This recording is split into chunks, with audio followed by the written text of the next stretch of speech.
ये बाग हमारी वालिदैन ने तकरीबन 1930 में शुरू किया था। इसमें हर किस्म के तकरीबन पौधे जहाँ से भी मिले हर वैरायटी का फ्रूट यहाँ लगाया उन्होंने। और इसमें माशाल्लाह खजूर है 2-3 हज़ार प्लांट, हर वैरायटी का 10-15 वैरायटी खजूर की हैं, आम की वैरायटी 10-15 और लीची, अमरूद।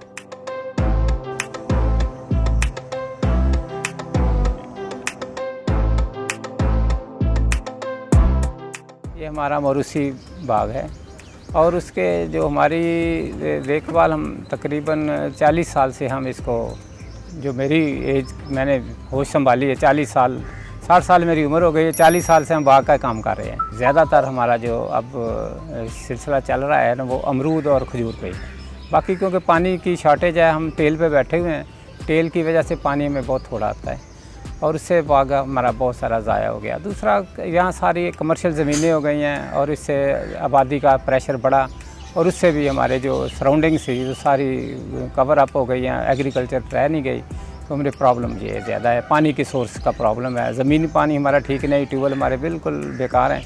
तो 75 एकड़ हमारे 3 भाई थे हमारे पेरेंट्स के, वो एक मुरब्बा तीनों का था। तो फिर उनके बच्चों ने उनके जैसे डिवीज़न बनी, उसके हिसाब से वो डिवाइड होता अब तकरीबन 40 एकड़ हमारे पास इस वक्त जो बाग की शक्ल में है, ये पोर्शन सारा रहता है। ये बहुत बड़ी नेमत है कि हम इस जगह पे बैठे हुए हैं जहाँ की इतनी ग्रीनरी है, इस हालात में कि जहाँ सारी आबादी हो जाए और सांस लेने को जगह ना मिले। हमारे सुबह पोजीशन ये होती है कि 200-250 लोग जो है ना वो सुबह सैर के लिए डेली आते हैं और रोड पे ऊपर रश लगा रहता है। जब तक धूप निकल आती है फिर लोग घरों को वापस चले जाते हैं। लोगों के लिए तो बहुत ब्लेसिंग है, लेकिन इनकम व्यू के लिए नहीं।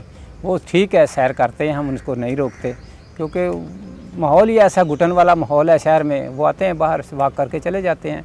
लेकिन हम ये सोचें कि इसको हम कमर्शलाइज़ कोई ऐसा पार्क बनाएं, वो पॉसिबल नहीं है, वो मुश्किल है। लोग तो बहुत ज़्यादा रब्ता करते हैं, बड़े सब्ज़ बाग दिखाते हैं, लेकिन हमारी कोशिश है कि मैक्सिमम जितना टाइम हम निकाल सके इसको बाग की शक्ल में निकालें। उसके बाद देखेंगे जब बिल्कुल मजबूर हो जाएंगे, अब वो नहीं, फिर हम इसको शिफ्ट करेंगे, किसी और जगह फिर चले जाएंगे। गवर्नमेंट को सख्त पॉलिसी लेनी चाहिए।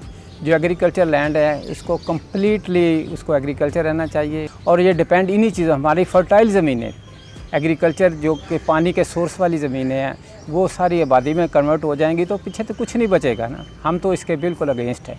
हम चाहते हैं कि ये गवर्नमेंट को सख्त एक्शन ले और इसको एग्रीकल्चर लैंड को डिस्टर्ब नहीं होने चाहिए।